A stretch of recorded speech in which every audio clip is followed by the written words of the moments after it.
Ridho Syaffarudin atau yang kerap dikenal sebagai Ridho DA tengah berbahagia lantaran telah resmi mempersunting Syifa sebagai istrinya. Ridho DA dan Syifa resmi menikah pada tanggal 17 Oktober tahun 2021 lalu. Pernikahannya kala itu digelar cukup mewah. Namun sayangnya pada momen bahagia itu, pernikahan Ridho DA dan Syifa ada sedikit kendala.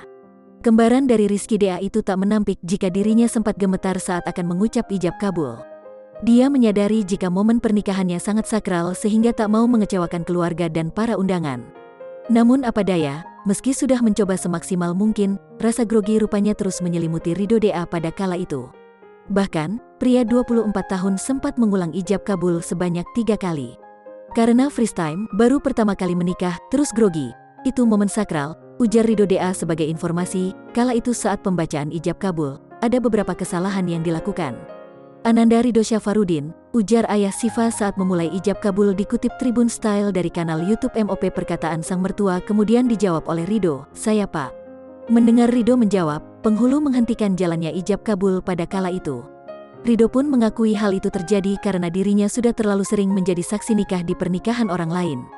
Ketika dipanggil namanya, Ridho kerap menjawab seperti itu saat menjadi saksi nikah. Hingga akhirnya, hal itu terbawa sampai dirinya menikahi Syifa beberapa waktu yang lalu. Ridho sering jadi saksi nikah, ketika dipanggil nama Ridho Syaffarudin Ido selalu jawab, "Saya Pak." Jadi pas nikah bingung, sampai terbawa-bawa gitu, ucap Ridho DA. Terlepas dari itu semua, setelah melakukan 3 kali ijab kabul karena ada kesalahan, Ridho dan Syifa pun akhirnya sah menjadi suami istri.